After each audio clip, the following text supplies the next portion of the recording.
Despite all the updates and data we've made available about job growth, a few people, including some members of Congress, continue to ask questions like, where are the jobs? So we thought we'd get outside of D.C. for a bit and show everyone what these jobs look like, to put a human face on the impact of the Recovery Act. Let's start in Cleveland, Ohio, where Keith Kist is back at a construction site because Cleveland's airport received $16 million to build a new taxiway that will make travel there safer, greener, and smoother for the roughly 10 million people who fly in and out every year. Everything marked in yellow is all going to be all new drainage. It's all concrete pipe? Yes, all RCP, yep. We started building this project here. We're going to build a concrete pad and put up I guess they call it a blast fence for when we start the big project out here building a new runway. The jets are going to be out here on the airport runway when they make their turn. The exhaust from the engines, from what they tell us, 140 mile an hour winds, this fence is going to protect all this property back here. Up until this point, things have been pretty slow. I was on a project that got shut down and I was laid off, and I got the call to come to the airport and start a project which is part of the stimulus act that we're talking about here. When I got the phone call, knowing that, Keith, come Monday, you're going back to work, it's definitely a hell of a good feeling, knowing that there's something waiting for you. It's been wonderful. As a matter of fact, I went out and bought a new truck last Saturday, a Ford Ranger, four-wheel drive Ranger. It's a good relief knowing that there's stuff going on. You can definitely see the light at the end of the tunnel. Construction isn't the only industry benefiting from the Recovery Act. Police departments across the country were facing severe cuts until funds made hiring possible, as we see in St. Louis, Missouri. Square yourself straight. Class, 10, hut.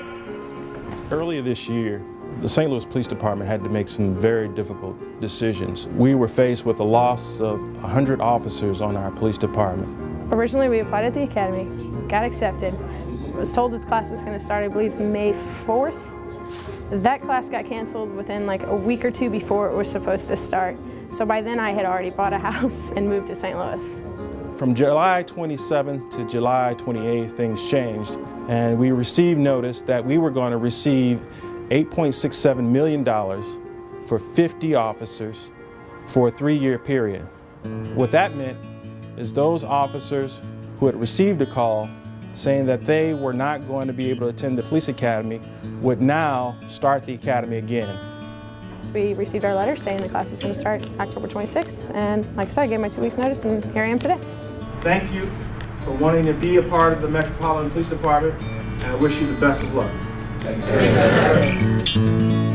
The Recovery Act was designed to rebuild America's economy, creating sustainable green economy jobs. And at cutting-edge Solyndra in Fremont, California, the Recovery Act is helping to create long-term manufacturing jobs that will help ensure America's leadership for the 21st century. So what we do in this whole factory is we take glass tubing and we turn them into solar cells.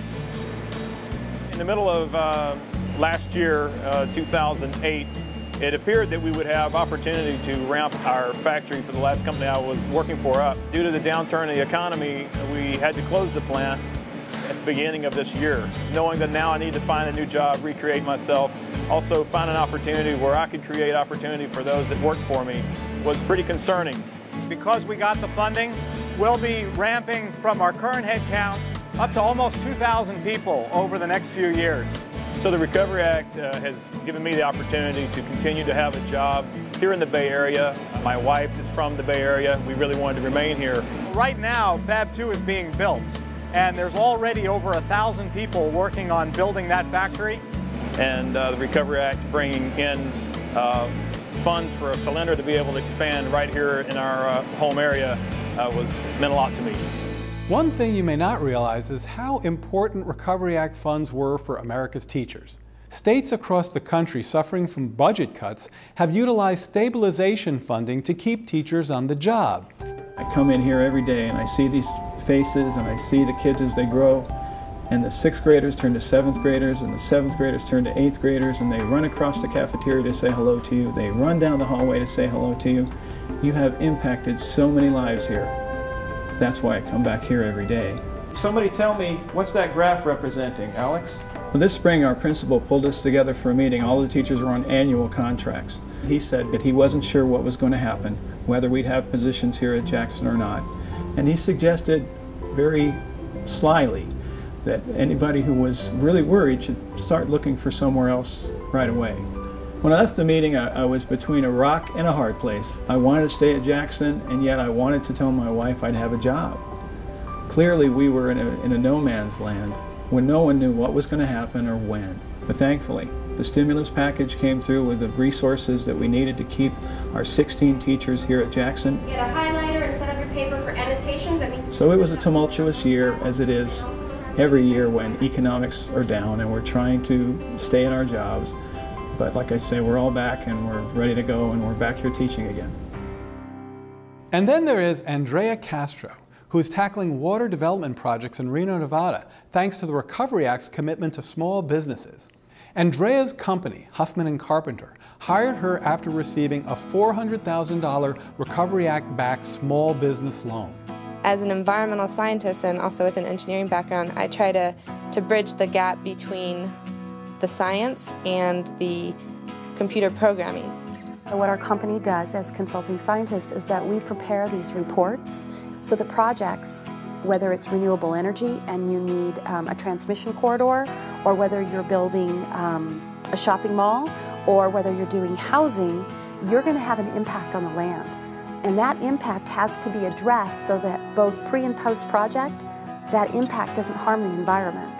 The SBA loan has helped HNC be able to hire more people, including myself. I graduated as an engineer and the job market was really, really bad actually. And so I was worried, but once Huffman & Carpenter has secured this SBA loan, there is this opportunity for me to have a job here. This money allowed us to hire some of the best and the brightest and allow them to know that their jobs were secure here. These stories remind us not only of the challenges this country's deep economic downturn brought to our communities, but of the people who are back on the job, putting the economy back on track. The people whose lives have been turned around because of this historic legislation. There's a lot more to learn about the Recovery Act at both the White House website and recovery.gov, where you can plug in a zip code and see economic investment that's happening near you. So check out these important resources and stay tuned for more updates from the White House on the Recovery Act. Thanks.